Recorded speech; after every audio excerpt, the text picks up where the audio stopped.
Allô, on se revoit pour la partie 2 du tirage que j'ai commencé. Si tu n'as pas vu la partie 1, va la voir parce que ça vaut vraiment la peine pour tous ceux qui sont en processus de nouveaux projets. En tout cas, va voir la vidéo, tu vas comprendre. D'ailleurs, j'oublie toujours de mettre partie 1, d'écrire partie 1 et partie 2 sur mes vidéos. Il faut vraiment que j'y pense. Bref, on revient au tirage. Je ne répéterai pas tout ce qui a été dit dans la partie 1 parce que c'est quand même long. J'ai vraiment beaucoup trop de cheveux aujourd'hui. Bref. J'ai été rendue à un homme qui va t'aider dans ce projet-là. Il va t'aider à t'élever, il va t'aider à avoir une stabilité. Une personne avec une grande force, où il va t'amener à avoir de la force au travers de tout ça. Une personne qui est loyale, qui est fidèle. Donc, qu'est-ce qu'on peut nous dire de plus?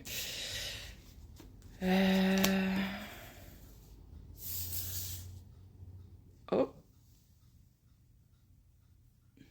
C'est soit une personne est peut-être pas... En tout cas, est-ce que c'est la même personne?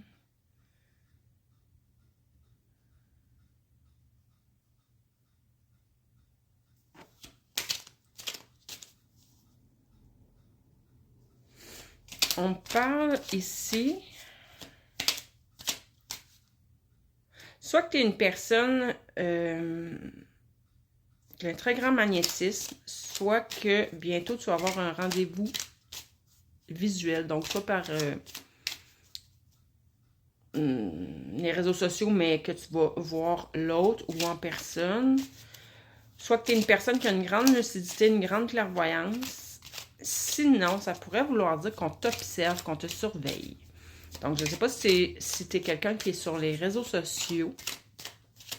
C'est pour ça que là, je ne sais pas trop, est-ce que ça concerne l'homme qu'on vient de parler? Parce que si c'était le cas, ça veut dire que tu ne l'as pas encore rencontré. Est-ce que ça parle de l'homme?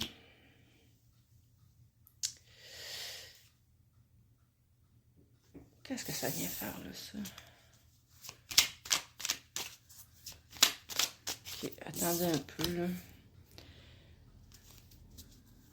Mon intention est de faire la partie 2, la suite de ce qu'on a commencé.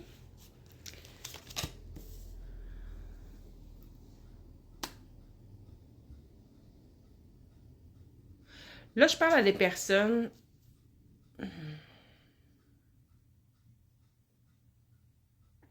J'ai l'impression qu'on parle encore de cette personne-là, que pour certaines personnes, c'est pas un homme qui fait déjà partie de votre vie.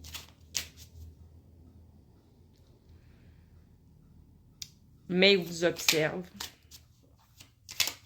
Lui, il y a deux façons, là.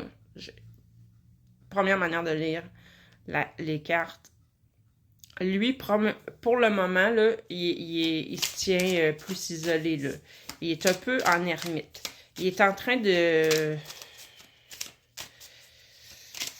En mode méditation...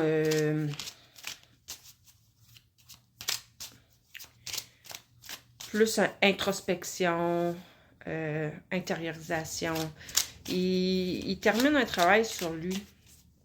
Il est en train de finir un travail de guérison. Sinon, façon numéro 2 de lire ce que j'ai devant les yeux.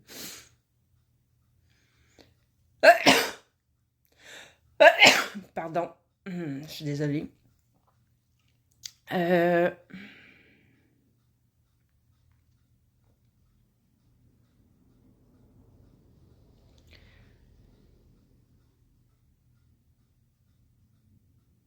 Façon numéro 2 de lire.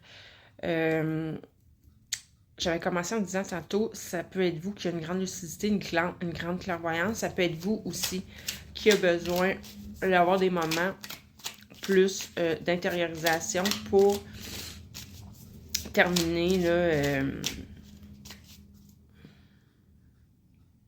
En fait, non, dans votre cas, à vous, que la personne qui est en train de mijoter un projet, c'est de vous garder des moments d'intériorisation, pour garder garder vraiment le focus sur ce que vous voulez vraiment. Parce que là, ce que je ressens, c'est que pour votre projet, il y a plusieurs étapes à franchir. Puis, il faudrait... ça serait facile. Ce que je ressens, c'est que ça serait facile de comme un peu bifurquer de votre objectif réel. Ça vous mènerait finalement à être comme un petit peu à côté, puis au bout du compte, vous seriez déçu. Fait que pour vraiment, vraiment, vraiment, tu sais, faites juste vous ramener tout le temps à vos objectifs. Quand vous avez des choix à faire, tu sais, prenez le temps d'aller voir en dedans de vous qu'est-ce que ça dit, qu'est-ce que ça résonne. Puis, ça va vous amener ça vraiment, vraiment sur... En fait, la différence, là, c'est que c'est pas que vous seriez tant déçu, mais c'est que ça va être une petite coche euh, moins là où ce que vous voulez aller. Donc, il y aurait peut-être... ça vous allumerait un peu moins. Tandis que là, en faisant ça de cette façon-là, ben vous allez rester connecté tout le temps à votre cœur, à vos ressentis, à ce que vous désirez vraiment. Parce que là, c'est vraiment un appel de votre âme, ça, d'aller vers où ce que vous voulez aller là. Et ça va vous amener à rallumer votre feu intérieur, à être vraiment dans beaucoup de passion. Il va y avoir un engouement pour tout ce que vous allez faire. Puis c'est ça que vous voulez. Votre âme, c'est ça qu'elle veut pour vous. C'est le besoin que vous avez. Donc, ouais, je pense que c'est ça pour plusieurs personnes. C'est ma lecture numéro 2. Donc, est-ce qu'on peut nous en dire plus sur le dénouement, on va dire? OK, là, ça va... Je pense que j'ai dit tantôt hein, que peut-être qu'il y en a qui trouvent que ça va lentement, que ça va pas assez vite, mais là, il va y avoir une accélération. Ouais, et vous allez arriver à une étape, là, Là, je dis que c'est un projet, mais ça peut être le travail d'une vie que vous avez... Ça peut être le travail que vous avez fait sur vous, votre travail de guérison, votre travail de... Il faut vraiment l'adapter à ce que vous vivez, finalement. Vous le savez, vous, ce que vous avez d'entreprise, c'est quoi votre projet? Votre projet de vie, c'est-tu un nouveau travail? Votre projet de vie, c'est-tu la famille? Votre projet de vie, là, que je suis en train de parler là, puis de décrire là, est-ce que c'est... Mais c'est sûr qu'il y a un côté d'abord qui va vous amener la richesse, l'abondance, puis des opportunités, par exemple. Mais un n'empêche pas l'autre dans mon livre à moi, là. Donc, que ce soit un travail sur vous-même aussi, là, il y a une accélération. Fait que, ça va bouger, là. Fait que si, pour le moment, c'est tranquille, profitez-en, reposez-vous, parce que quand ça va s'enclencher rapidement, là. Il y a une accélération vraiment évidente. Il va falloir... c'est soit qu'on s'emballe vraiment beaucoup, puis mais il y a comme un côté qui sous-entend